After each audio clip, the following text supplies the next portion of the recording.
कानून सबके लिए बराबर है। शहंशाह बहुत न्यायप्रिय शासक थे। उन्होंने अपने महल के प्रवेश द्वार पर एक घंटा लगवा दिया था। जिसको भी शिकायत हो वह उस घंटे को बजा सकता था ताकि शहंशाह आवाज़ को सुनकर न्याय कर सके। उनके राज्य में गरीब अमीर छोटे बड़े सबके साथ न्याय किया जाता था।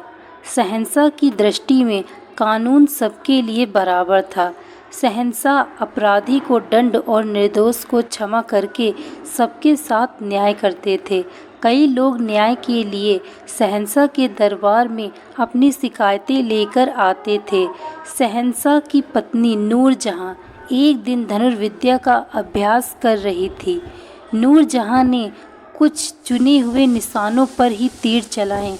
अभ्यास करते करते एक तीर नूरजहां ने हवा में चलाते हुए नदी की तरफ चला दिया तो वहीं कहीं गिर पड़ा। इसके बाद नूरजहां अपने महल लौट आई। कुछ देर में महल के प्रवेश द्वार पर लगा हुआ घंटा जोर जोर से बजने लगा। पहरेदार ने देखा कि एक धोबन सिसकियां लेकर रो रही थी। उसके पास जमीन पर एक मृत शरीर रखा था और उसके हाथ में खून से सना हुआ तीर था। पहरेदार उस धोबन को शहंशाह के पास ले गया। धोबन शहंशाह को सलाम करके इंसाफ की दुहाई देने लगी। उसने शहंशाह को तीर दिखाते हुए कहा, हुजूर, इस तीर से किसी ने मेरे पति को मार डाला है।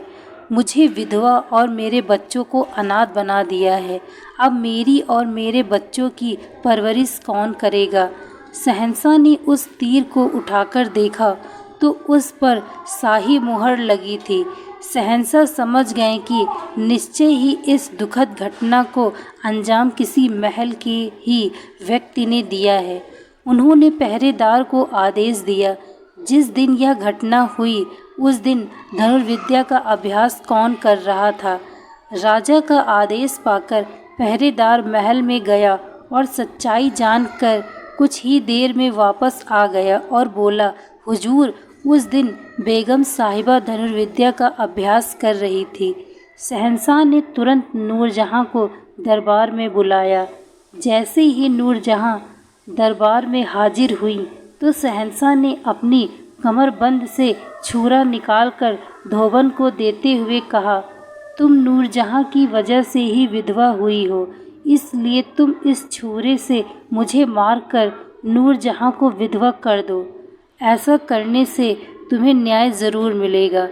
शहंशाह का न्याय सुनकर धोबन बहुत लज्जित हुई और बोली, हुजूर, आपकी हत्या करने से मेरा पति जीवित नहीं होगा।